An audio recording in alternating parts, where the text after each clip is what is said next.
How does the dictionary define the Bible?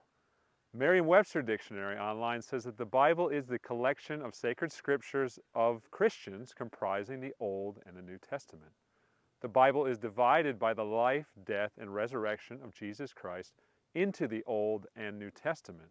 The Old Testament being the books before the life of Christ, and the New Testament being the books from the time of his life onward. There are 39 books in the Old Testament and 27 books in the New Testament.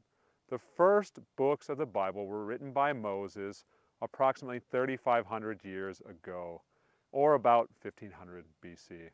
There are over 40 different contributors to the Bible spanning over 1,500 years. Many of the Psalms, for instance, were written by King David around 1000 BC. What parts of the Bible make up the Old Testament?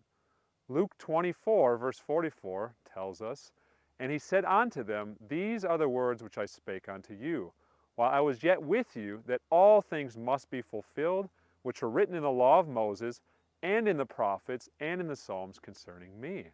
All 27 books of the New Testament were in circulation at the end of the 1st century AD, with the last book, Revelation, being written by John around 95 AD.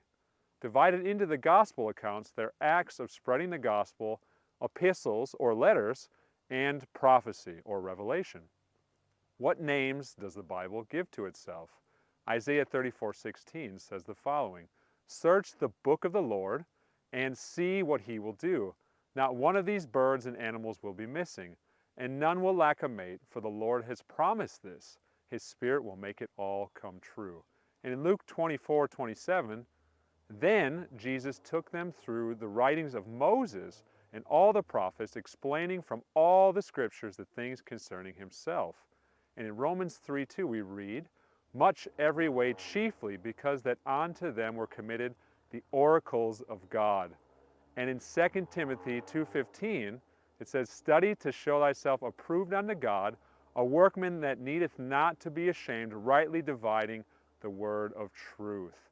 And Hebrews 6:5 says, "And have tasted the good word of God and the powers of the world to come." We'll see you in the next episode.